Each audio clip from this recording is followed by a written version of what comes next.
The night lights of downtown Austin shimmered across the glass windows of Brightspark Technologies, a rising star in the American tech world.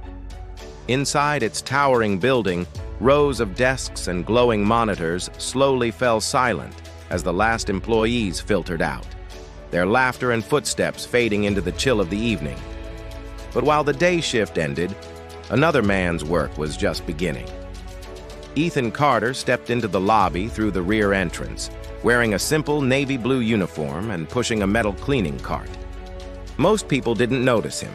To them, he was invisible, just another janitor blending into the background of a high-tech world. And that was exactly how Ethan preferred it. At 34 years old, Ethan had seen his fair share of rough roads. He had once dreamed of being an engineer.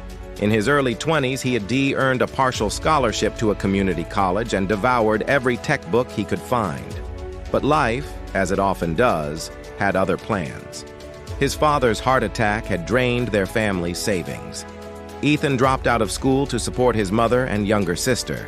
One job led to another: warehouse loader, delivery driver, night shift attendant. Eventually, he landed a custodial job at Brightspark. It paid enough to keep the bills covered, and it offered something rare: access to the world he had once hoped to join.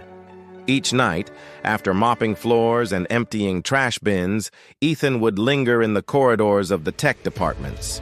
He'd study whiteboards scribbled with diagrams, read sticky notes left behind on developers' desks, and memorize jargon just to look it up later. He listened, really listened, when engineers talked about problems they were trying to solve. And then after his shift ended at 2:30 a.m., he'd head to the all-night diner across the street, order a plain bagel and a bottomless cup of coffee, and open his battered old laptop. That laptop had seen better days. The screen flickered now and then. The battery only worked when plugged in, and the keys were stained from years of use. But it worked, and that was all that mattered. It was on this aging machine that Ethan began teaching himself to code. He started with simple HTML and JavaScript, moved on to Python, then slowly into data analytics and automation scripts. He scoured forums, joined online communities under a pseudonym, and spent long nights debugging, failing, and trying again. The more he learned, the more he realized that Brightspark's engineers, despite their skills, spent a surprising amount of time buried under repetitive tasks. Updating spreadsheets, tracking project statuses across different platforms, writing weekly reports that sounded more or less the same. He overheard one product manager say, "If I spend one more hour filling out a progress chart, I'm going to lose it." That stuck with him. A month later, while experimenting with APIs and automation, Ethan had a breakthrough. He created a bot that could pull project data from several common tools, Trello, Jira, Slack, and organize them into a clean dashboard with real-time updates. He called it Task Mirror because it reflected a project's true health without human interference. It could detect which tasks were lagging, suggest action items, and even write a basic summary of weekly progress using natural language generation. It wasn't perfect, but it was clever. At first, Task Mirror was just a passion project. Ethan didn't tell anyone about it. He still cleaned the toilets and vacuumed the halls like any other janitor. But one night, curiosity got the better of him. A junior engineer named Marcus had left his computer open while stepping out. Ethan scribbled a note on a Post-it, stuck it on the monitor, and wrote, "If you're tired of wasting time updating 5 apps just to say you did your job, try this. www.taskmirror.io. A friend." The next night, the note was gone. 3 days later, he noticed a familiar layout on a screen, his layout. Marcus was using Task Mirror, then another engineer, then 2 product managers. Within a few weeks, it was everywhere on the 3rd floor. Ethan watched from the shadows as something he had built in silence began to ripple through one of the fastest-growing tech companies in America. People didn't know where it came from. Some thought it was an internal test tool, others assumed it was a startup in stealth mode. Brightspark's leadership noticed. One afternoon, Rachel Stein, the sharp-eyed, no-nonsense COO, mentioned Task Mirror in a company-wide meeting. There's a new platform circulating internally, Task Mirror. It's helping teams cut reporting time by almost 40%. Anyone know who built it? Silence. We need to find out. This could be big. Ethan heard this while cleaning the hallway outside the glass meeting room. His heart pounded. He hadn't thought this far ahead. He wasn't registered as a developer. He had no business entity. The domain was registered under the name Eli Collins, a pseudonym he created using his middle name and his mother's maiden name. It offered some protection. But it also meant no one knew the real man behind the software changing how people worked. What should have been his proudest moment was filled with fear. For weeks, he stayed silent. Task Mirror spread like wildfire. A blog post praising it went viral. A project lead at a Fortune 500 company tweeted that it saved his team from burnout. Usage exploded. Requests for partnerships started arriving in the Task Mirror inbox, addressed to Eli. Ethan responded in short professional emails, often after wiping counters and locking janitor closets. He was still making $16 an hour. But one late night, while debugging a script at the diner, Ethan had a realization. He wasn't just fixing a workflow issue.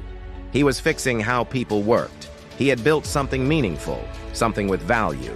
So he took a leap. He cleaned up Task Mirror's codebase, created a limited company under his alias, bought a proper hosting plan, and officially launched the product as a beta service with a small monthly fee. Within a month, it had over 5,000 users and generated enough income to allow Ethan to quit his janitorial job. He didn't. He kept working nights, not because he needed the money, but because the routine grounded him. He liked the silence, the clarity. It reminded him where he came from. But life doesn't stay in balance forever. 3 months after the launch, BrightSpark and Innovatech, a global innovation summit, announced a joint leadership conference. One of the central themes was ground-up innovation. BrightSpark's COO invited internal nominations for unique solutions created by employees at any level. The winner would get a feature spot at the conference. A friend of Marcus anonymously nominated Task Mirror. When the selection committee couldn't identify Eli Collins in their HR database, they did some digging.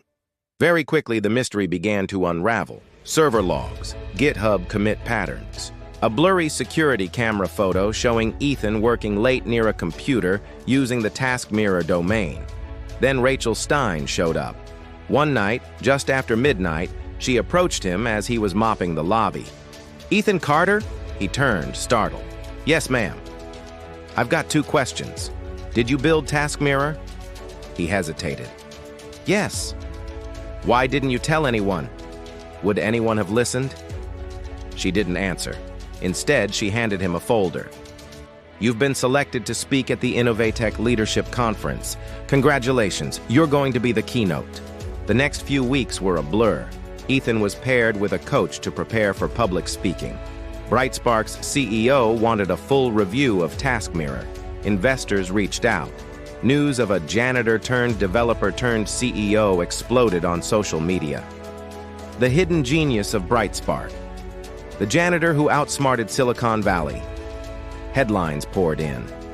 Ethan took the stage at Innovatech in a simple gray suit and sneakers. He spoke not with arrogance, but with quiet confidence. "I built Task Mirror not because I had a fancy degree or because someone gave me permission. I built it because I saw a problem and believed I could solve it. That belief, that anyone from any background can make something that changes the world, is what got me here."